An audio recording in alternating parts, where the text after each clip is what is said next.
तो शुरुआत करते हैं बड़ी खबर के साथ। इंदौर से खबर आ रही है। इंदौर में व्यापारी की हत्या का मामला सामने आया, जहां चाकू घोंपकर 50 साल के व्यापारी की हत्या की। दरअसल दुकान के सामने रहने वाले आरोपी नितिन ने हत्या की वारदात को अंजाम दिया।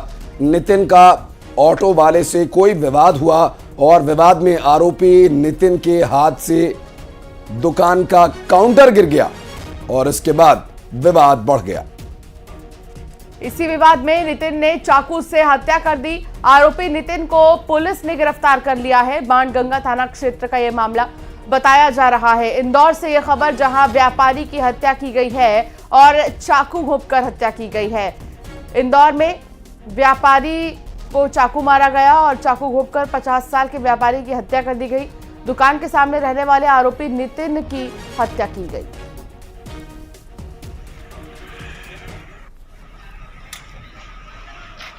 मिथिलेश गुप्ता संवाददाता इंदौर से जुड़ गए हैं। मिथिलेश, दुकान के सामने ही जो आरोपी है वो रहता था। पूरी प्लानिंग के तहत उसने इस हत्या की वारदात को अंजाम दिया। क्या जानकारी आपके पास, उसने कुछ कबूला है? देखिए, सबसे पहले मैं आपको बताना चाहूंगा कि इंदौर में 24 घंटे के अंदर ये तीसरी हत्या है।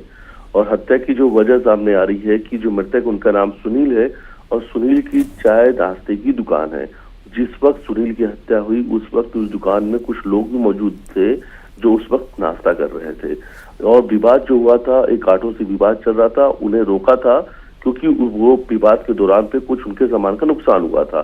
जैसे ही रोका, उसके बाद जो बदमाश हैं पीछे मोहल्ले में या पीछे गली में रहते थे, वहां गए और वहां से चाकू लेकर आए और दुकान के अंदर घुसकर बेरहमी से चाकू गोदकर सुनील की हत्या कर दी। तो ये 24 घंटे के अंदर ये तीसरी हत्या थी जिसमें चाकू से गोदकर एक व्यापारी की बेरहमी से हत्या हुई।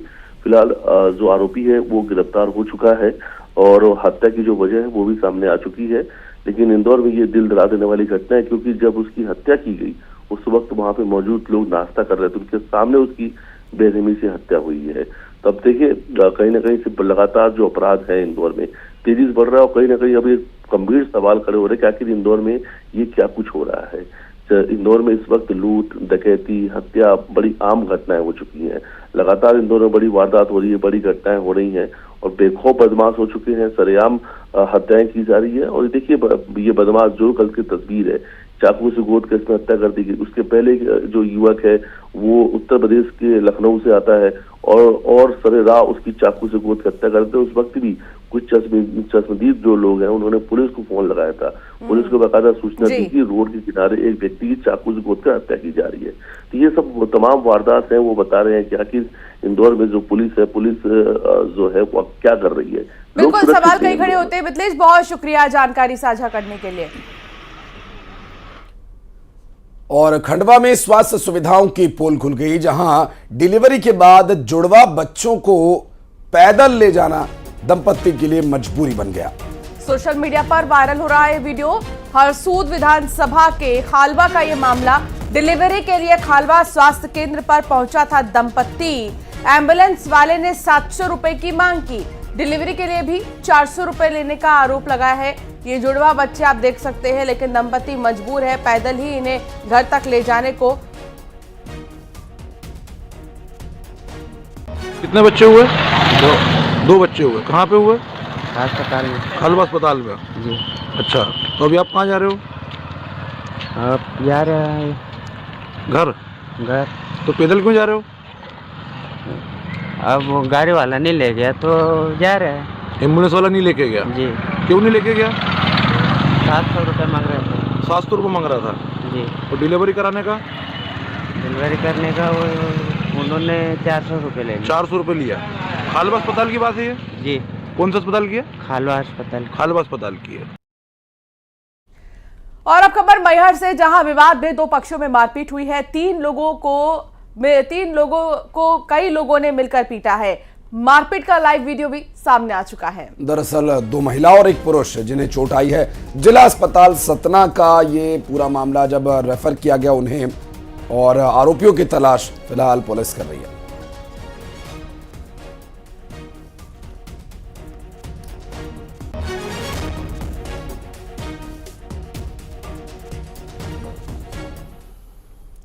और खरगोन से पेट्रो कंपनी में भीषण आग लगने का एक मामला सामने आया, जहां ऑयल बनाने की कंपनी में भीषण आग लगी है। 50 फीट ऊपर उठी आग की लपटें, आग पर काबू पा लिया गया है। कलेक्टर ने जांच के आदेश दिए। आप देखिए आग की लपटें और ये धुआं काफी ज्यादा भयानक। आसपास के लोग डर रहे थे कि कहीं आग ये विकराल रूप ना ले ले, और पेट्रोल कंपनी में ये भीषण आग लगी है। फिलहाल कलेक्टर ने जांच के आदेश दे दिए हैं।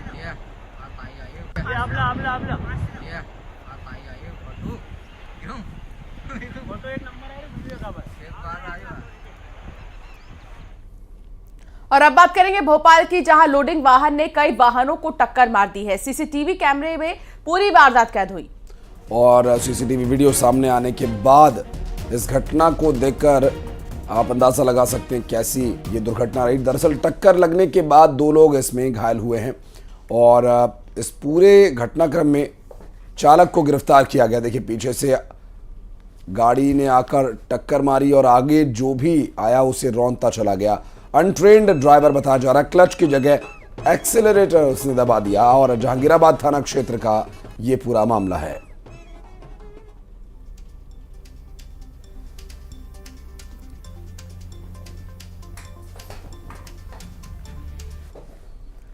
और अब बात रायपुर की होगी, जहां 2 दिन नहीं होगी पानी की सप्लाई। आज और कल पानी की सप्लाई नहीं होगी। दरअसल आज शाम और कल सुबह पानी की सप्लाई प्रभावित रहेगी।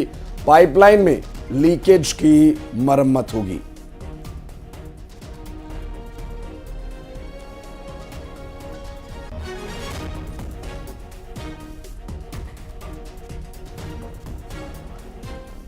तो आज और कल पानी की सप्लाई की समस्या रहेगी लोगों को, और आज शाम से कल सुबह तक पानी नहीं मिलेगा।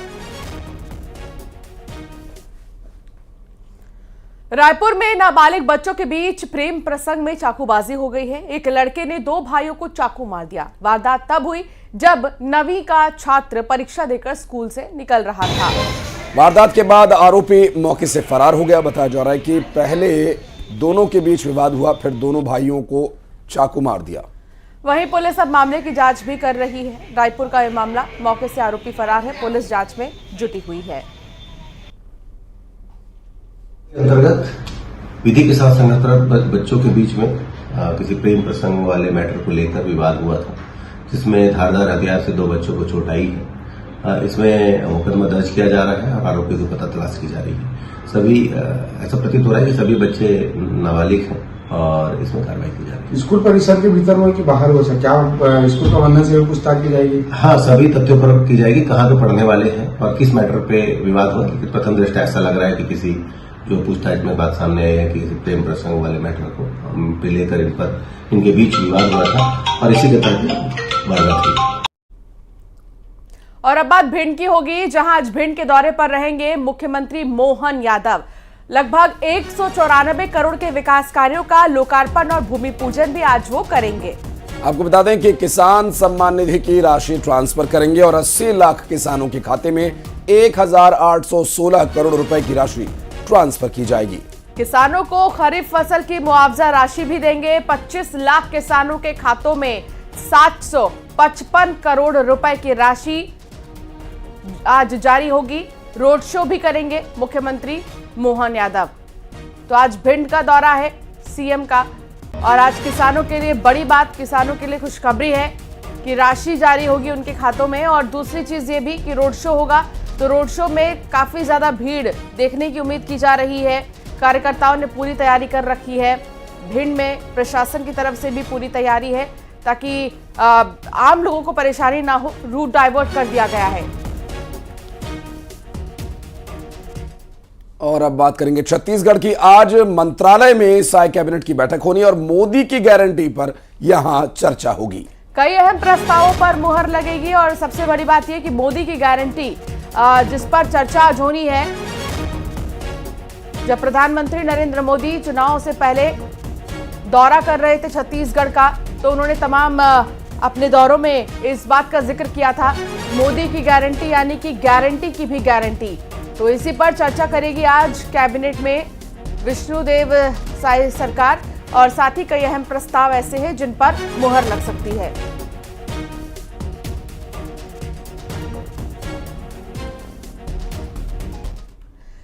राहुल गांधी की न्याय यात्रा जारी है। बड़नगर में रोड शो करेंगे राहुल गांधी। दरअसल बदनावर में जनसभा को भी उन्हें संबोधित करना है और रतलाम में भी एक आम सभा और रोड शो को संबोधित करेंगे। प्रदेश अध्यक्ष जीतू पटवारी भी इस दौरान मौजूद रहेंगे। राहुल गांधी की न्याय यात्रा में जो लगातार कई किलोमीटर की दूरी सफर तय कर चुकी है पहले ही, लेकिन एक बार फिर आज बड़नगर में।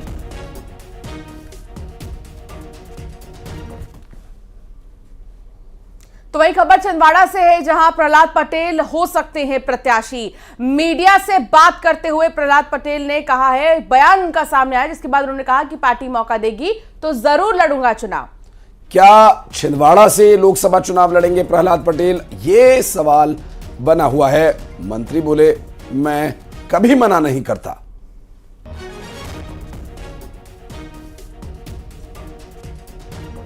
प्रहलाद पटेल जो केंद्रीय राजनीति से राज्य में आए और अब एक बार फिर यहां संभावनाएं बन रही हैं कि वो केंद्र की राजनीति की ओर लौटे। कांग्रेस 8 या 9 मार्च तक कांग्रेस लोकसभा उम्मीदवारों की पहली लिस्ट जारी कर सकती है। खबरों के मुताबिक पहली लिस्ट में 10 से 15 नाम का ऐलान किया जा सकता है। बैतूल छिंदवाड़ा के प्रत्याशियों का नाम कांग्रेस पार्टी घोषित कर सकती है। वहीं गुना धार देवास सीधी बालाघाट झाबुआ और राजगढ़ से भी प्रत्याशियों के नाम सामने आ सकते हैं। 7 मार्च को दिल्ली में सीईसी की बैठक होनी है। ये कहा जा रहा है कि इस बैठक के बाद पहली लिस्ट जारी की जा सकती है।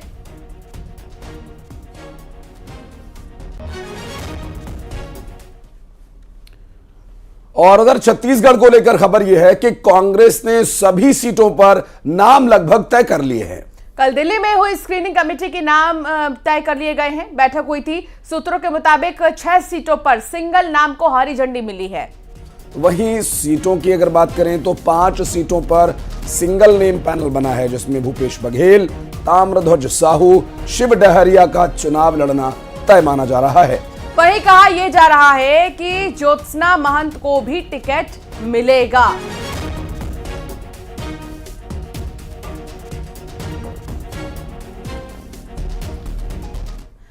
तो कांग्रेस में अभी टिकट का ऐलान नहीं हुआ, लेकिन उससे पहले ही घमासान शुरू हो चुका है। पूर्व मंत्री कवासी लखमा ने प्रदेश अध्यक्ष के खिलाफ मोर्चा खोल दिया। वो बेटे के टिकट के लिए दिल्ली पहुंच गए। इसी पर एक रिपोर्ट देखिए।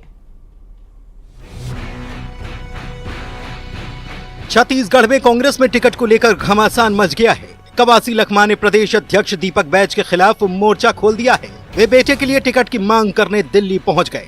उनके साथ बस्तर कांग्रेस के कई नेता मौजूद थे। दीपक बैज बस्तर से सांसद हैं। इस बार दीपक बैज के साथ ही कवासी लखमा और हरीश लखमा का नाम लोकसभा टिकट के लिए सबसे ज्यादा चर्चा में है।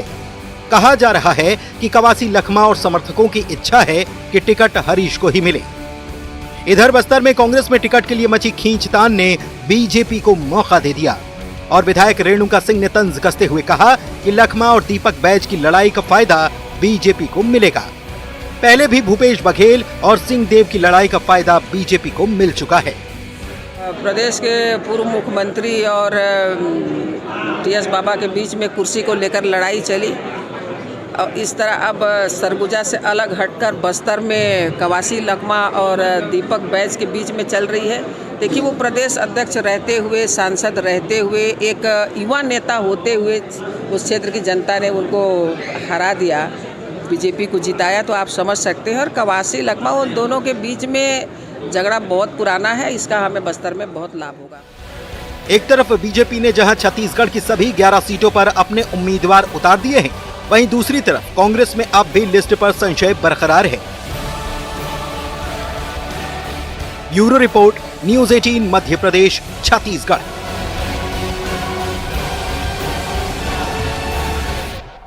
बॉक्सर विजेंद्र सिंह बाबा महाकाल के दरबार पहुंचे, उनके दर्शन कर आशीर्वाद लिया। विजेंद्र सिंह ने नंदी हॉल में बैठकर पूजन पाठ किया और इसके बाद वो चांदी द्वार से भगवान महाकाल का आशीर्वाद लेने के लिए पहुंचे।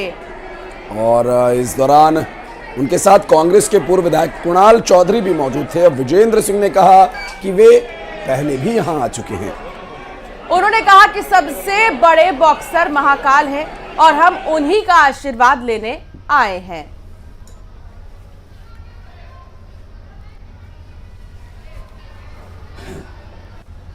जी, महाकाल के बहुत अच्छे दर्शन हुए। आज हम सब लोग युवा साथी थे, सब लोग यहाँ पे आए महाकाल के दर्शन के। और हमारा बहुत पहले से यहाँ पे आना है, तो देवों के देव हैं, महादेव हैं, तो हमने हमारे हिंदुस्तान की कहते खुशी और खुशहाली के लिए हमने दुआएं की। सर, बॉक्सिंग करते किस प्रकार से आपका लक्ष्य क्या?